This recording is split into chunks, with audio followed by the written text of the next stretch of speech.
Olá, regressando aqui ao espaço Opinião em Movimento, para falar um pouco do BPC, Benefício de Prestação Continuada, e o Auxílio Inclusão. Mais especificamente, para fazer uma análise sobre a Lei 14.176, publicada no Diário Oficial agora do dia 22 de junho, que trouxe aí inovações em relação à questão do BPC. Esse vídeo, na realidade, ele é decorrência aí de uma provocação aí do meu amigo Luiz Ventura, do blog Vencer Limites, que me convidou para falar um pouco no espaço dele lá no blog Vencer Limites a respeito dessas questões. E, em decorrência desse convite, eu resolvi me debruçar um pouco sobre essa questão. Fui dar uma examinada detalhada aqui na Lei 14.176. Essa lei ela trouxe algumas inovações aí, especialmente a inovação principal é o auxílio inclusão, né? Que era um benefício, um programa, né, já previsto na Lei Brasileira de Inclusão, né, nosso Estatuto da Pessoa com Deficiência, a Lei 13.146 de 2015, né? Que previa já essa questão do auxílio inclusão, ficando para uma regulamentação posterior, né? Que acaba chegando aí 6 anos depois, chega esse auxílio inclusão. Mas ele chega de uma forma preocupante aí, que a gente vai abordar na sequência. Para começar esse tema, eu acho importante a gente fazer uma pequena contextualização do que significa, né, esse benefício de prestação continuada para a pessoa com deficiência e para o idoso. Esse benefício, programa público, né, eu prefiro chamar de uma política pública, né, o benefício de prestação continuada, ele está previsto lá no artigo 203 da Constituição Federal, né, então desde 1988 a gente tem a previsão desse benefício, e ele foi concretamente instituído com a Lei 8742 de 1993. Portanto, a gente levou aí 5 anos, né, com uma vacatio legis aí para o benefício ser efetivamente instituído, né. E do que a gente está falando quando a gente fala de benefício de prestação continuada, né? É aquele benefício de um salário mínimo para pessoas que se encontram em situação de extrema miserabilidade social e econômica, né? Pessoas com deficiência e idosos com uma renda muito baixa ou sem renda nenhuma. Eu pesquisei alguns números do benefício de prestação continuada e no ano de 2020, essa política pública representou 58,4 bilhões do orçamento da União Federal. Apenas no mês de abril de 2021, nós tivemos um gasto de 4 bilhões e 600 com o BPC, 2,5 bilhões para benefício de pessoas com deficiência e 2 bilhões para idosos. Então, a gente vê que é uma política pública muito importante, com valores relevantes, né?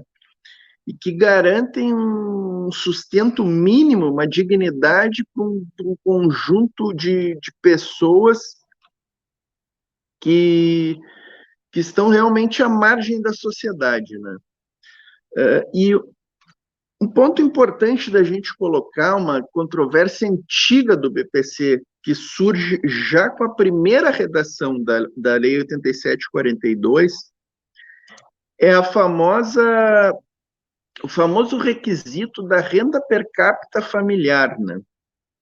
Que é aquela questão de que, para fazer jus ao benefício, a pessoa tem que comprovar que a entidade familiar tem uma renda per capita inferior a 1/4 do salário mínimo. Hoje, isso representaria que cada integrante da família não pode ter uma renda superior a R$ 275. Então, por exemplo, numa família com 4 pessoas, essa renda não pode ultrapassar um salário mínimo de toda a família. Então, digamos que a gente tenha uma criança com deficiência, um irmão e pai e mãe. Moram juntos nessa casa. Se o pai tiver uma renda de um salário mínimo e a mãe outro salário mínimo, essa criança com deficiência já não faria jus ao benefício. Então, para a gente ver como esse requisito é restritivo, ele é muito restritivo, 1/4 de salário mínimo de renda per capita familiar. Esse sempre foi o ponto principal de debate, de restrição do benefício de prestação continuada, a ponto de chegar no Supremo Tribunal Federal uma ação direta de inconstitucionalidade, apontando a inconstitucionalidade dessa previsão legal, e o Supremo reconheceu que sim, esse requisito de 1/4 de renda per capita, o Supremo diz que ele é inconstitucional, cabendo tanto ao INSS, que é a autarquia gestora do benefício, quanto ao Judiciário analisar caso a caso a situação econômica do requerente. Então, aí nós temos o primeiro ponto central nessa questão do BPC, que é esse requisito de renda per capita familiar. O que se esperava com a edição dessa medida provisória 1023, que acabou sendo convertida na lei agora a 14.176, eu vou trazer aqui o texto da lei para a tela, para a gente analisar com mais propriedade, né? Quando se iniciou o debate a respeito dessa alteração legislativa, a grande expectativa era que esse requisito de 1/4 do salário mínimo caísse. E houve divulgação na imprensa, nos meios jurídicos, houve muita divulgação de que esse requisito seria alterado com o aumento da renda per capita familiar para meio salário mínimo. Até após a aprovação no Congresso, no Senado e na Câmara de Deputados, houve publicação de notícia nesse sentido. Mas, lendo o texto, a gente nota que não, que o requisito continua ali, no artigo 20, parágrafo 3º, continua constando esse requisito da renda familiar mensal per capita igual ou inferior a 1/4 do salário mínimo.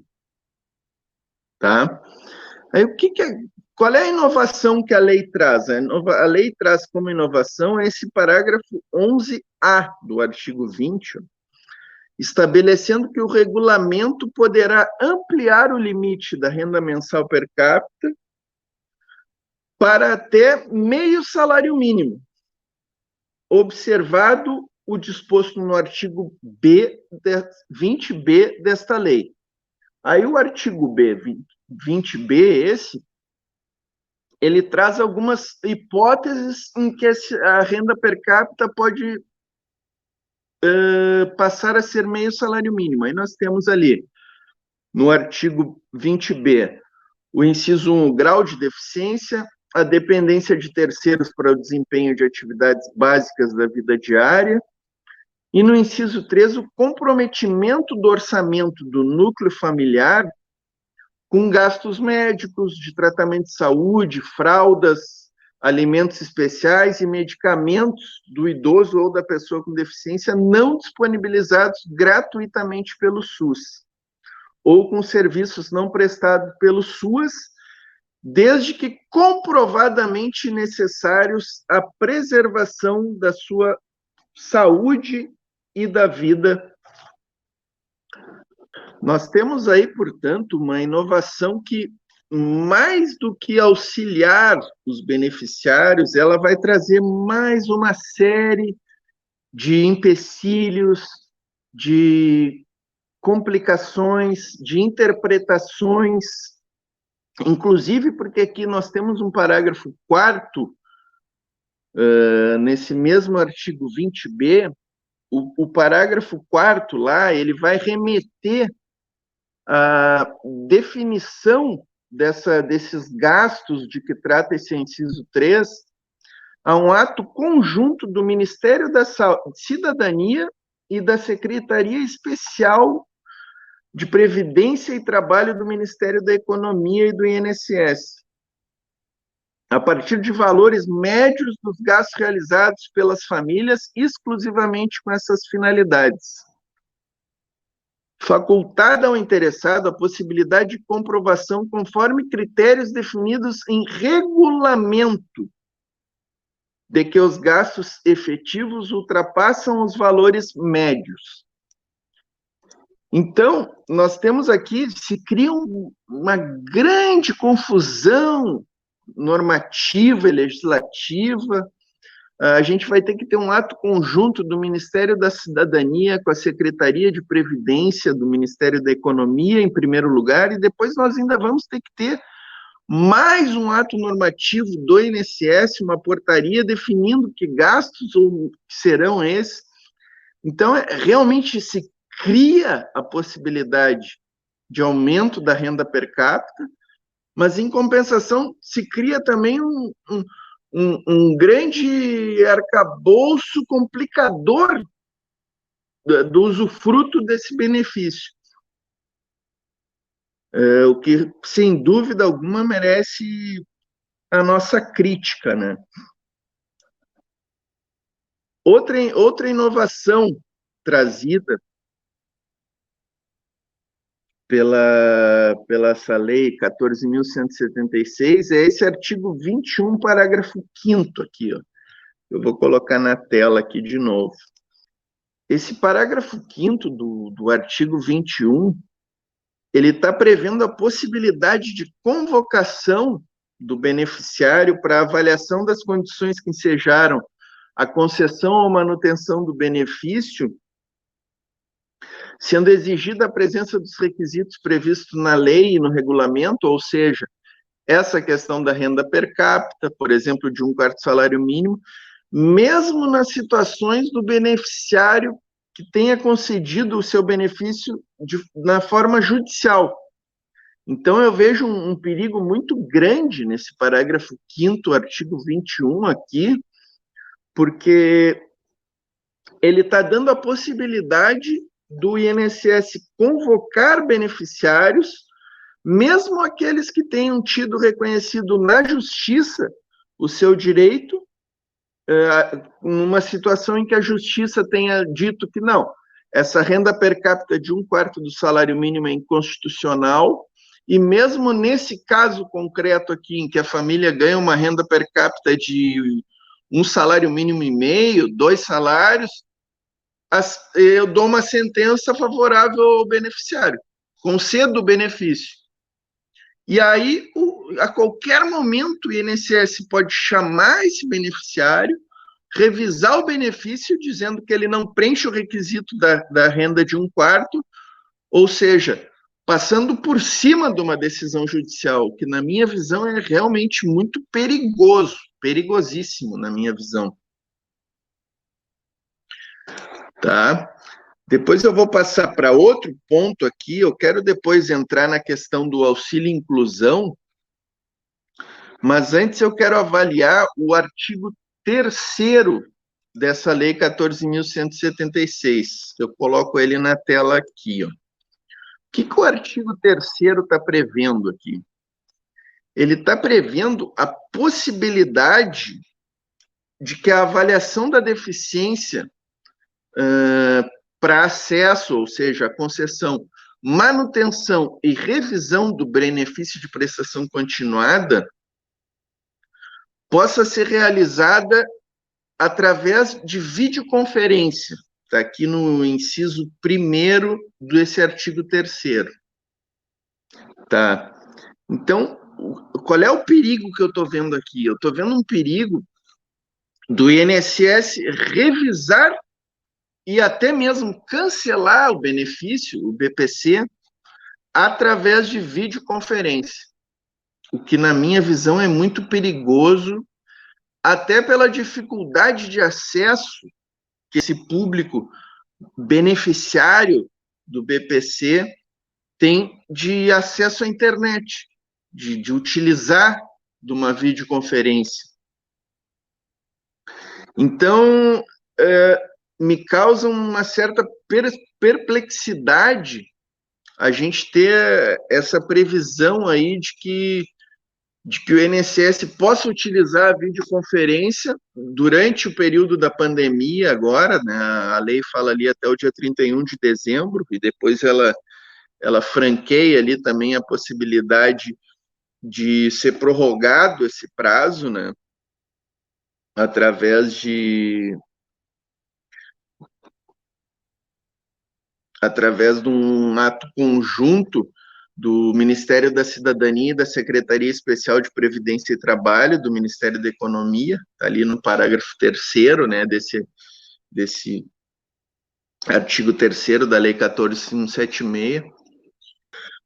Bom, sobre o BPC, eu acho que as principais questões seriam essas, as principais preocupações, né?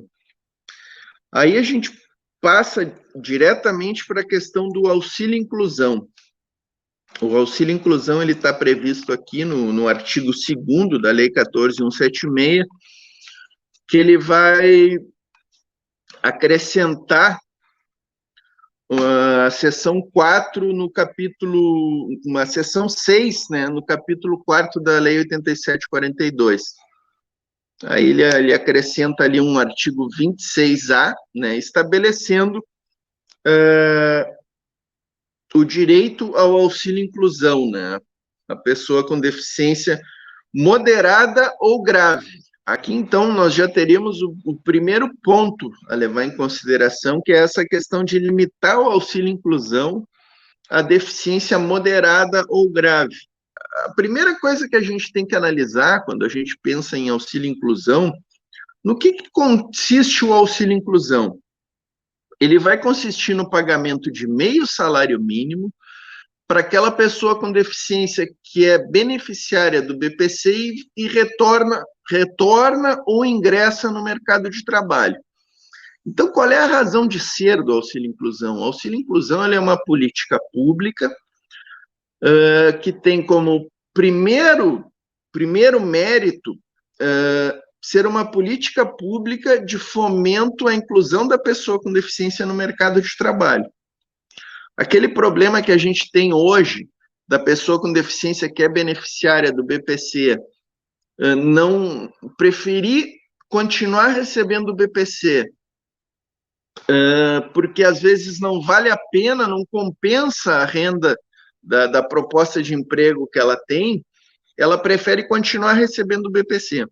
O auxílio inclusão ele vem justamente para atingir, para incidir nessa situação. Então, a pessoa que hoje recebe o BPC volta ao mercado de trabalho, ingressa no mercado de trabalho e ganha, além da sua remuneração, mais meio salário mínimo, meio valor do BPC, é o que a lei está prevendo. Então, qual é o fundamento da pessoa com deficiência leve não ganhar esse auxílio inclusão? Não existe nenhum fundamento. Até porque o segundo ponto importante dessa política pública trazida com auxílio inclusão é a economia de orçamento público. Porque o que acontece? A União Federal, ao invés de pagar um salário mínimo para essas pessoas com deficiência, ela vai estar reduzindo pela metade os seus gastos. Ela vai começar a pagar meio salário mínimo.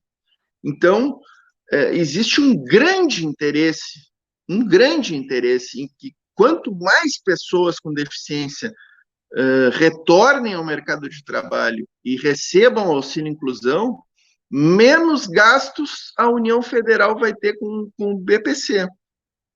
Então, é evidente que seria interessante, não só para as pessoas com deficiência leve ganharem esse auxílio inclusão, como também para a União, que se desoneraria o seu orçamento também com essas pessoas com deficiência leve. Então, não faz nenhum sentido a lei restringir a moderada ou grave.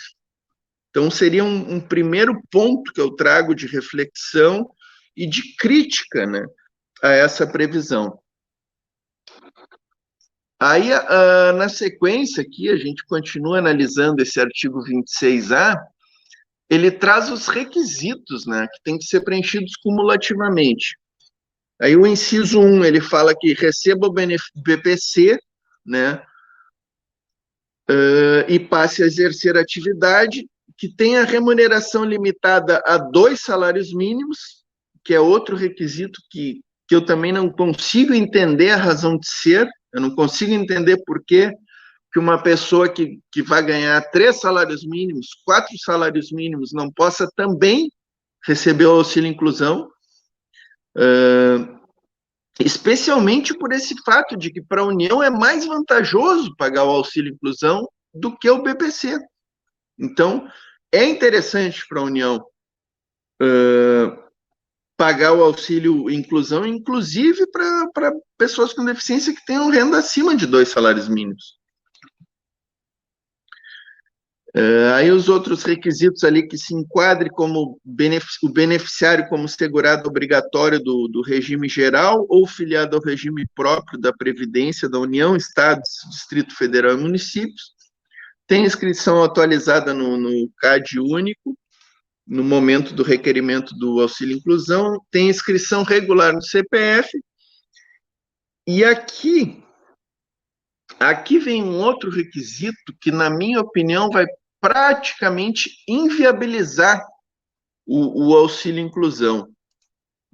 Eu acho que esse requisito aqui do inciso 4º, ele praticamente faz com que essa previsão do auxílio inclusão se torne quase que uma letra morta, porque ele diz assim, ó, que atenda aos critérios de manutenção do benefício de prestação continuada, incluídos os critérios relativos à renda familiar mensal per capita, exigida para o acesso ao benefício.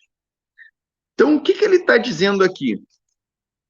Que a pessoa que retornou ao mercado de trabalho, ou que ingressou no mercado de trabalho, ela vai ter, para receber o auxílio inclusão, ela tem que continuar preenchendo aqueles requisitos para ganhar o BPC.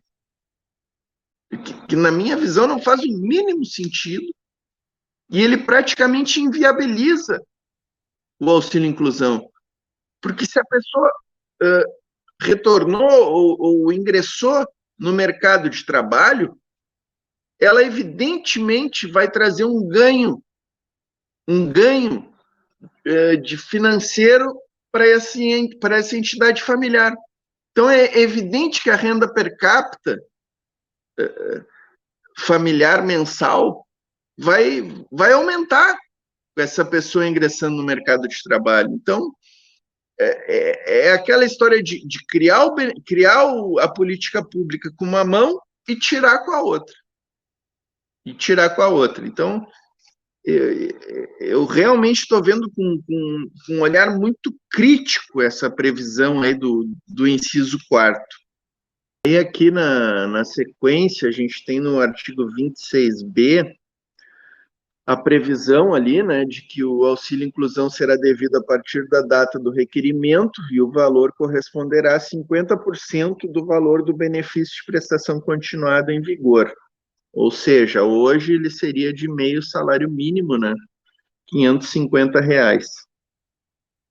E o parágrafo único ele está dizendo ali que, ao requerer o auxílio de inclusão, o beneficiário autorizará a suspensão do benefício de prestação continuada nos termos do artigo 21A desta lei.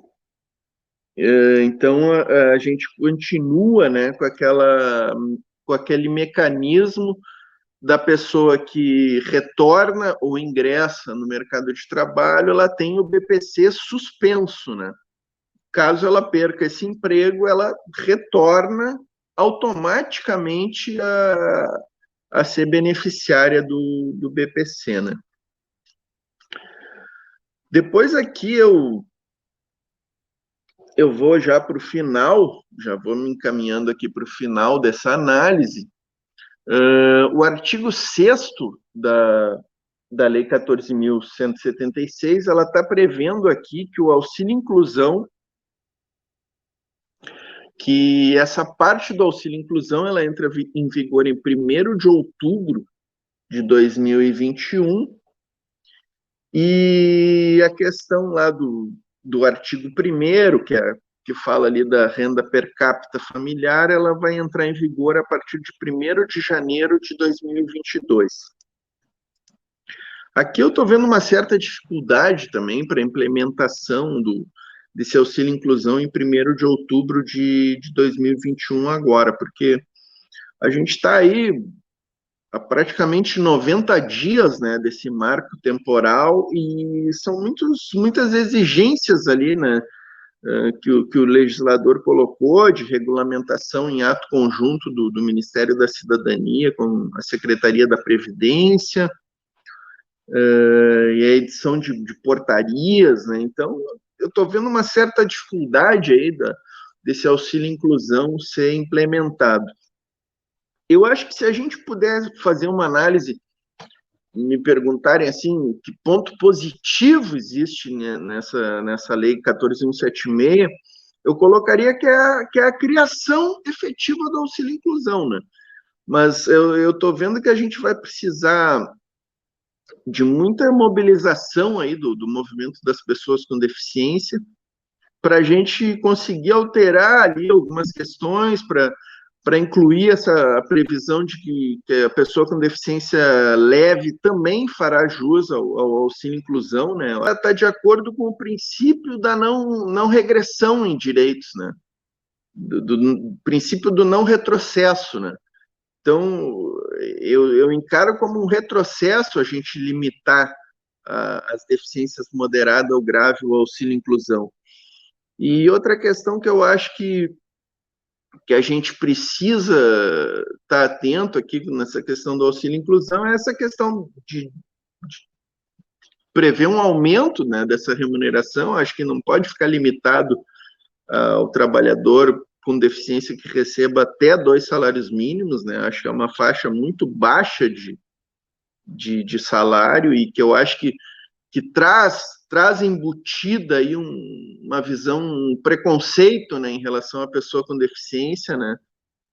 Essa questão de que só a pessoa com deficiência que tem uma renda muito baixa poderia ganhar o auxílio inclusão, né? Não é essa a finalidade do auxílio inclusão, né?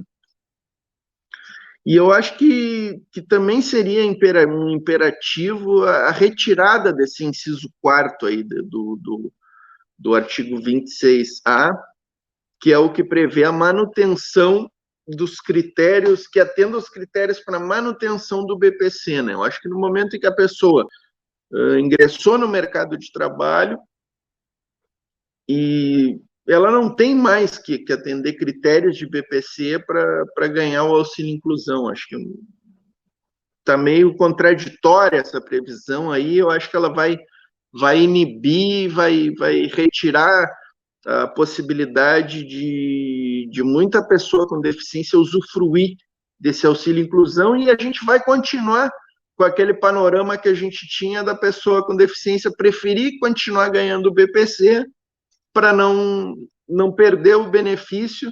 Ela vai abrir mão de retornar ao mercado de trabalho, né? Então, acho que a gente Se puder fazer uma análise geral, como é que eu estou vendo assim, eu estou vendo que o auxílio inclusão não vai conseguir ter o alcance que a gente deseja dele, que é esse retorno ou ingresso da pessoa com deficiência no mercado de trabalho. E na questão da renda per capita para concessão do BPC, o que eu estou vendo é que a gente vai ter um aumento do número de ações judiciais, né, que hoje é um grande problema, né, um grande gargalo aí que o BPC traz, tanto para o Poder Judiciário como para o INSS, né? Existe uma insegurança jurídica muito grande com essa questão da renda per capita, com as análises que são realizadas administrativamente, e, via de regra, essa questão acaba ganhando aí as prateleiras do judiciário, né? São ações que são demoradas, porque elas precisam de uma perícia judicial, né?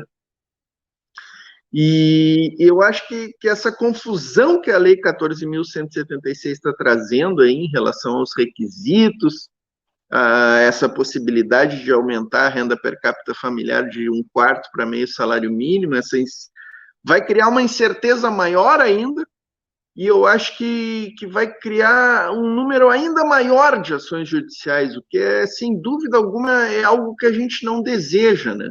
Tudo que a gente deseja é que o BPC se torne algo mais fácil, mais limpo, né? Com menos portarias, com menos normativas e de mais fácil acesso, né, aos beneficiários. Eu espero que eu tenha conseguido esclarecer aí as dúvidas que porventura pudessem existir a respeito dessa questão, trazer informações úteis aí, que sempre é o objetivo aqui do Espaço Opinião em Movimento, né? Pedir para quem chegou até aqui no vídeo, que não curtiu ainda, vá aqui embaixo, curta o vídeo. Quem não está inscrito no canal ainda, se inscreva, né? Ajuda bastante o trabalho aqui da Paradesporto TV, da RS Paradesporto. E agradecer aí a todos e todas que chegaram até aqui o fim do vídeo. Até a próxima.